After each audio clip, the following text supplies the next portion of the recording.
I've always been asked what I wanted to do with my life. And the answer's always been the same. It's never changed, never altered. If I can sit in a room with paper, pencils, markers, clay, sculpting tools, and create for the rest of my life, I'd be happy. I'd be content.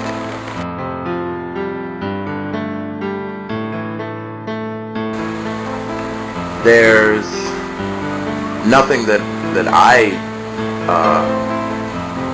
rather do than to create. I've had several jobs over the years, and none of them, they've all, have been sufficient economic-wise, but not, life-fulfilling. It doesn't bring me any joy. And I've always found that sitting and drawing or sculpting or creating a costume has always filled that void of that emptiness of the meaning in life.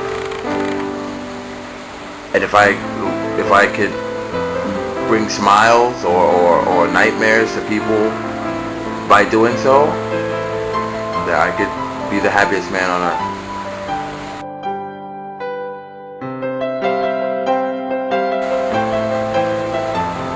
It started from a very young age, I was always watching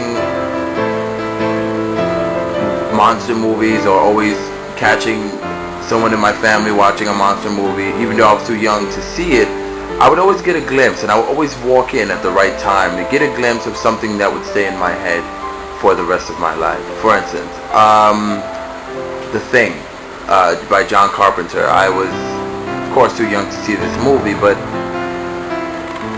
my mother had asked me to go ask my father if he wanted to eat.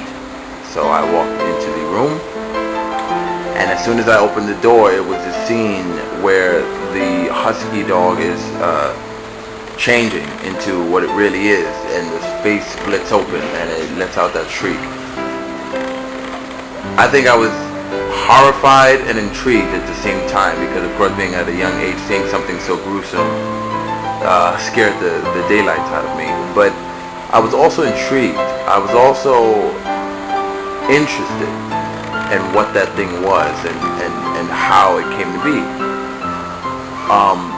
And as I grew up and I started watching these things more and watching the behind the scenes footage of how these creatures are made, that's where my life choice was made.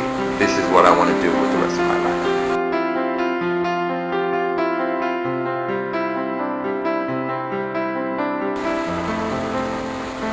There's so many things that we have in our minds that, well, a lot of people can't draw or sculpt, but they want to see these things made, and I want to be the one to bring them. Today's world is going to the computer, and not to knock CGI or any computer generated image, but I feel a lot is lost when the actor or the audience they know that thing that they're seeing is not actually in the scene or in the water or in the air with the actor. One person that I wish I could have shaken his hand before he died was Stan Winston, because Stan Winston was a genius, and he gave us those characters, those actors, because as he always said, they were actors. They had to act in the scene with the human actors, and they did. You have Terminator. We have all Jurassic Park. All his creations are memorable. You can't name one of Stan Winston's creations that is not memorable. The gorillas from Congo. And the list keeps going, because these characters were actually in the same scene with the actors. And it's that realism that I love, and it's that realism that I want to create. And that's where a lot of my inspiration comes from.